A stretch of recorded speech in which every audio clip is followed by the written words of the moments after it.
Welcome to another episode at Consciously Evolving Enterprises. As always, I am your host, Mr. Ryan Dillon Brasington. Today we are talking about mental health, so if you are suffering with any mental health illness or suffering with anything that you might consider could be developing mental health issue, don't forget you always have Lifeline 13 11 14. Don't forget they're always there 24/7. So today's story I'm talking about an old friend of mine, Clint. Clint was a mechanic who worked, average hours as you do.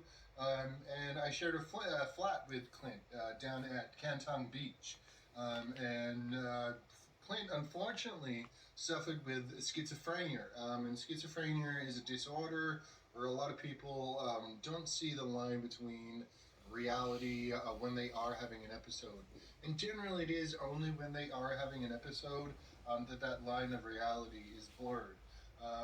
So what causes these episodes to come on? Generally it is stress, a lot of other things. Maybe it was a loss of a family member or a close one, and other related stresses that could bring on an episode for someone. But you can live manage it quite successfully and live a normal and everyday average life as long as you are following the guidelines to what your mental health plan is. Anyways, Clint was not a person to follow his own mental health plan. He did like to drink, he did like to smoke some of the ganja, and quite often just those two combinations would bring on episodes for Clint, meaning that he would end up having a few days off work, using his mental health as an excuse, where it was really his diet and his lack of care that sometimes got in the way of his own mental health. But anyway, so I shared a flat with Clint down at Canton Beach. It was a really nice place. It was not a beach, it was a stinky lake with very stinky seaweed that quite often surrounded the lake itself. Anyways, ladies and gentlemen, so I'm there one night, I'm in a bedroom, I'm hanging out with my girlfriend, and I can hear Clint saying, fuck off. And this is under his breath. Fuck off, go away. I'm like, I think, I said to my girlfriend, Kylie, I think Clint might be having an episode. I might have to go and check on him. She said, yeah, no worries, I hope he's okay. Anyway, so, making my way to the door, and I can hear him, fuck off, go away, fuck off. And I think, oh shit, Clint's having an episode. And I open the door, and I open the door, and the only view I can see of his feet at the moment. And I'm kind of like, okay, he's laying down on the couch. I open the door, and he's, I can see more of him.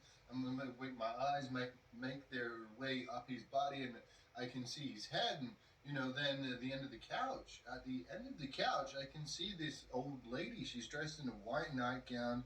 She's got long black hair. She's wrinkled up. She's got tobacco-stained teeth, and she's leaning over Clint, and she's biting her teeth. She's clenching them together, and she's saying, my house, I live here, this is my house. And I looked at her, and I looked at him, and I took a step back, and I said, Clint, who is that, man? And as soon as I said that, Clint sat up, and he slid across the couch, and he's looked at me, and he shuddered, and he said, dude, I don't know who she is. And I looked at her, and I was like, whoa, okay. And I'm looking at this little old lady with this long black hair and this nightgown, tobacco-stained teeth, and this crooked look on her face. And I'm thinking, this is something out of The Grudge, and it looks like a nightmare. At that point, I'm looking at Clint, and I realized he thought it was a nightmare. He thought he was fully having an episode, until the point where I came out and I confirmed, there he is, this little old lady that is on the end of the couch, bending over, telling you to get out of her house, Clint. She's really there, man. And anyway, so he's looked at me, and I've looked at her, and I'm like, who is she? He didn't know. And I said to her, excuse me, who are you? And she said, my name's Ann, and I live here. I said, okay, look around the house. Can you see anything that's yours? And she said, no. And I said, that's because you don't live here, Ann. Oh, what do you mean I don't live here? This is where I live. No, sorry, Ann. And then what I could smell in her breath was whiskey. So Ann had drank some whiskey, gotten drunk, and lost where she lived. I said, Ann, what number do you live in? And she said, I live in number 19. I said, okay, Ann, this is number 21. Yep, obviously I live downstairs. It's number 19 downstairs. I said, oh, let me walk you home. And I looked at Clint and I said, all right, I'm going to help her out now.